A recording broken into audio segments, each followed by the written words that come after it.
ఏదైతే వైఎస్ఆర్ కాంగ్రెస్ పార్టీ రాష్ట్ర అధ్యక్షులు మాజీ ముఖ్యమంత్రి గారు వైఎస్ జగన్మోహన్ గారు పిలుపు మేరకు ఆదేశాల మేరకు రాష్ట్ర వ్యాప్తంగా రేపు 4వ తారీఖు నుంచి కూడా 12వ తారీఖు వరకు కూడా ఒక నిరసన కార్యక్రమం చేపట్టాలని చెప్పి ఆదేశాలు ఇవ్వడం జరిగింది. అందులో భాగంగానే ఇప్పటికే సమావేశాలు కూడా ఏర్పాటు చేసుకున్నాం. ముఖ్యంగా ఏంటంటే చంద్రబాబు వెన్నుపోటుకి 2 ఏళ్ళు అనే కార్యక్రమం ఇదంతా కూడా.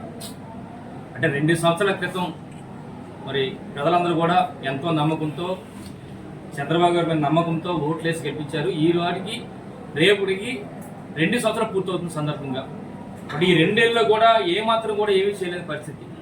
ఒక ఎన్నికల ముందు చంద్రబాబు గారు ఎన్నో చెప్పారు, సూపర్ 6లు 7లు 8లు 9లు 10లు అని కూడా ప్రజలందరూ కూడా నమ్మారు. ఎందుకంటే అప్పటికే జగనన్న ప్రభుత్వంలో ప్రతి ఒక్కరు కూడా ఎక్కడ కూడా పార్టీలు చూడకుండా రాజకీయాలు చూడకుండా అందరూ కూడా సంక్షేమ పథకాలు అందించినప్పటికి కూడా మరి ప్రజలందరూ కూడా ఇంకా మరింతగా చంద్రబాబు పాలన బాగుంటుందేమో, ఇది 7లు 8లు 6లు అంటున్నారు కనుక ఇంకా బాగుంటుందేమో ఆశతో అత్యాశకు పోయి ఓట్లు వేసి ఈరోజు మోసపోయే పరిస్థితి ఈరోజు రాష్ట్ర ప్రజలందరూ కూడా. ఎందుకంటే ఈరోజు 2 సంవత్సరాలు పూర్తి చేసుకుంది చంద్రబాబు పాలన.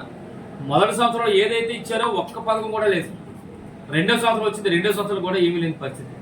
ఏదో తల్లికి 100 అంటున్నారు, ఎవరికి ఇచ్చారో కూడా తెలియని పరిస్థితి. అలాగే అన్నదాత సుఖీభవ అంటున్నారు, అది కూడా పరిస్థితి ఎలాగుందో తెలియదు.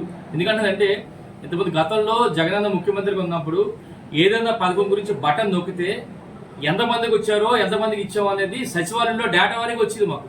కానీ ఈరోజు తల్లికి 100 ఎవరికి ఇచ్చారో కూడా తెలియని పరిస్థితి. అలాగే అన్నదాత సుఖీభవ ఎవరికి ఇచ్చారో తెలియని పరిస్థితి, గ్యాస్ సిలిండర్లు ఎవరికి ఇచ్చారో కూడా తెలియని పరిస్థితి. అంటే ఈ విధమైన పాలన ఇది ఉంది. అంటే వాళ్ళు ఇచ్చింది ముఖ్యంగా చెప్పాలంటే నిరుద్యోగ వృత్తి కానీ, అలాగే మహిళలకు 1500 కానీ, అలాగే గ్యాస్ సిలిండర్ గురించి కానీ, అలాగే ఫ్రీ బస్ విషయంలో కానీ, ఇలాగ అన్నీ కూడా రేపు మరి ధర్నా నిరసన కార్యక్రమంలో కూడా మీ అందరూ కూడా చెప్పడం జరుగుతుంది. అయితే ముఖ్యంగా మీరు చేసేది ఏంటంటే రేపు మా పార్టీ రాష్ట్ర అధ్యక్షులు జగన్మోహన్ గారు ఆదేశాల మేరకు రేపు 4వ తారీఖున నర్సీపట్నం నియోజకవర్గంలోని అన్ని మండలాలు కూడా నాథవరం మండలం, గొలుగొండ మండలం, నర్సీపట్నం మున్సిపాలిటీ, అలాగే మాకరపల్లి మండలంలో మరి పార్టీ నాయకుల ఆధ్వర్యంలో నిరసన కార్యక్రమం చేపట్టడం జరుగుతుంది. అలాగే ఈ నెల 8వ తారీఖున మరి జిల్లా పార్టీ నాయకులందరూ కూడా రావడం జరుగుతుంది.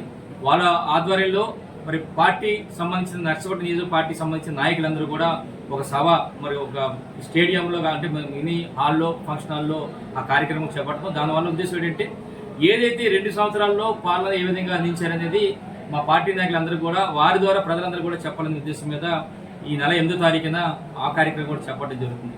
దాంతోపాటు నర్సీపట్నంలో మరి 12వ తారీఖున రాష్ట్ర వ్యాప్తంగా మరి భారీ ఎత్తున నిరసన ర్యాలీలు చేపట్టమన్నారు కనుక దానికి సంబంధించి కూడా 12వ తారీఖున నర్సీపట్నం కూడా భారీ ర్యాలీ కూడా ఏర్పాటు చేయడం జరుగుతుంది. అంటే ఏదైనప్పటికీ కూడా ఇదంతా కూడా మేము చేస్తామంటే పార్టీ ఆదేశాలు జగన్మోహన్ గారు పిలుపుకి చేస్తామంటే కేవలం ప్రభుత్వం మీద ఒత్తిడి తీసుకొచ్చి ప్రజలకు ఏదైతే వాగ్దానం చేశారో సంక్షేమ పథకాలు అందిస్తుందో అవన్నీ కూడా ఇవ్వాలనే ఉద్దేశం మీద ఈ ఒత్తిడి తీసే కార్యక్రమం చేస్తున్నాం. కాబట్టి మీ ద్వారా మరి మీరు చెప్పే కార్యక్రమాలను కూడా రేపటి నుంచి చేసే కార్యక్రమాలను కూడా మీరు ప్రజలకు అందించి మరి ఈ మీ ద్వారా ప్రజలకు కూడా మంచి చేసే విధంగా చేయాలని చెప్పి దానికి ఈ పత్రికా ప్రజలందరూ కూడా సహకారం చేయాలని చెప్పి ఈ సందర్భంగా తెలియపరుస్తూ నమస్కారం జరుపుతున్నాం. జై జగన్.